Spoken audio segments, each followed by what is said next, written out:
Diabetic ಪೌಡರನ್ನು ಮಾಡಲು 500 gram ಮೆಂತೆಯನ್ನು ಸಣ್ಣ ಉರಿಯಲ್ಲಿ ಉರಿಬೇಕು. ಈಗ ಚೆನ್ನಾಗಿ ಬಿಸಿಯಾಗಿದೆ ಇದು ಮೆಂತೆ ಕಾಳನ್ನು. ಅದನ್ನು ತಣ್ಣಗಾಗಕ್ಕೆ ಒಂದು ಮೊರದಲ್ಲಿ ಹಾಕ್ತಾಯಿದ್ದೀನಿ.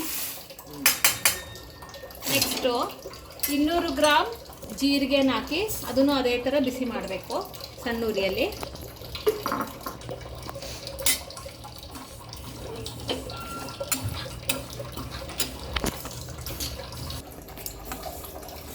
ಇದು ಕೆಂಪಗೇನು ಉರಿಯೋ ಅವಶ್ಯಕತೆ ಇಲ್ಲ, ಸ್ವಲ್ಪ ಚೆನ್ನಾಗಿ ಬಿಸಿ ಆದರೆ ಸಾಕು. ಇದನ್ನು ಈಗ ನಾನು ಇದೇ ಮೊರಕ್ಕೆ ಹಾಕ್ತಾ ಇದ್ದೀನಿ ತಣ್ಣಗಾಗಕ್ಕೆ. ಸೇಮ್ ಇದ್ರ ಮೇಲೇ ಹಾಕ್ತೀವಿ, ಏನಾಗಲ್ಲ.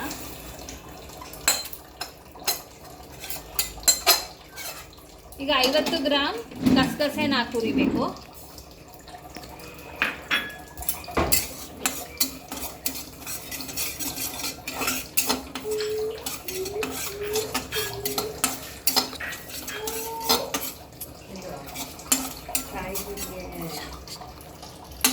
ಮಾತಾಡ್ಬೇಡ್ರಿ. ಇದು ಗಸಗಸೆನೂ ಈಗ ಚೆನ್ನಾಗಿ ಹುರಿದಾಗಿದೆ, ಬಿಸಿಯಾಗಿದೆ. ಈಗ ಇದನ್ನ ಮತ್ತೆ ಅದೇ ಮೊರಕ್ಕೆ ಹಾಕ್ತಾ ಇದ್ದೀನಿ. ಈಗ ನೆಕ್ಸ್ಟು ಶಾಹಿ ಜೀರಾ. ಇದು 25 ಗ್ರಾಮ್ ಹಾಕಬೇಕು. ನಮ್ಮ ಹತ್ರ ಅಷ್ಟು ಇರಲಿಲ್ಲ, ಎಷ್ಟಿದೆಯೋ ಈಗ ಅಷ್ಟನ್ನೇ ಹಾಕಿ ಸ್ವಲ್ಪ ಬಿಸಿ ಮಾಡ್ತೀವಿ.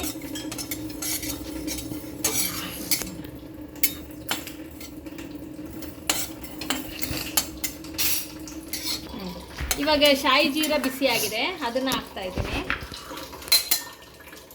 ನೆಕ್ಸ್ಟ್ ಕಲೋಂಜಿ 2 ಟೇಬಲ್ ಸ್ಪೂನ್, ಅದನ್ನು ಬಿಸಿ ಮಾಡಬೇಕು.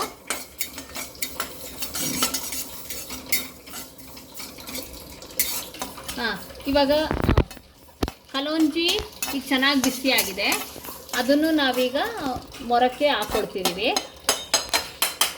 ನೆಕ್ಸ್ಟು 1/2 ಸ್ಪೂನು ಓಂಕಾಳು, ಅದನ್ನು ಬಿಸಿ ಮಾಡಬೇಕು.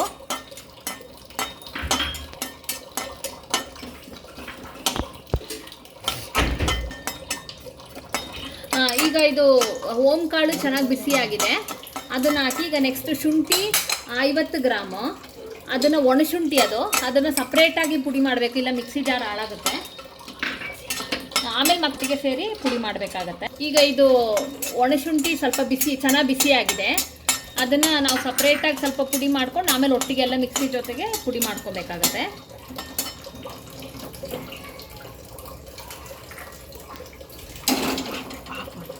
ಈಗ ಆಫ್ ಮಾಡಾದ್ಮೇಲೆ ಸ್ವಲ್ಪ ತಣ್ಣಗಾದ್ಮೇಲೆ ಇಂಗು ಹಾಕಬೇಕಾಗತ್ತೆ. ಇಂಗು 1 ಟೀ ಸ್ಪೂನ್ ಇಂಗು ಆಫ್ ಮಾಡಾದ್ಮೇಲೆ ಸ್ವಲ್ಪ ಬಿಸಿ ಆದರೆ ಸಾಕು ಅದು. ಮತ್ತು ಇದು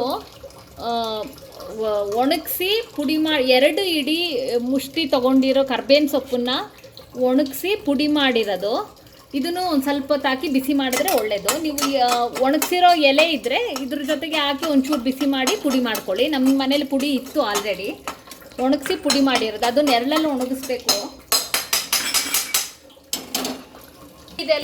ಈಗ ಇದೆಲ್ಲವನ್ನು ತಣ್ಣಗಾಗೋ ತನಕ ಬಿಡಬೇಕು. ತಣ್ಣಗಾದ್ಮೇಲೆ ಮಿಕ್ಸಿಗೆ ಹಾಕಿ ಪುಡಿ ಮಾಡಿಬಿಟ್ಟು ನೈಟು ಎಲ್ಲ ಊಟ ಆದಮೇಲೆ 1 ಟೀ ಸ್ಪೂನ್ ಸ್ವಲ್ಪ ಬಿಸಿ ನೀರಲ್ಲಿ ಹಾಕಿ ಕುಡಿಬೇಕು.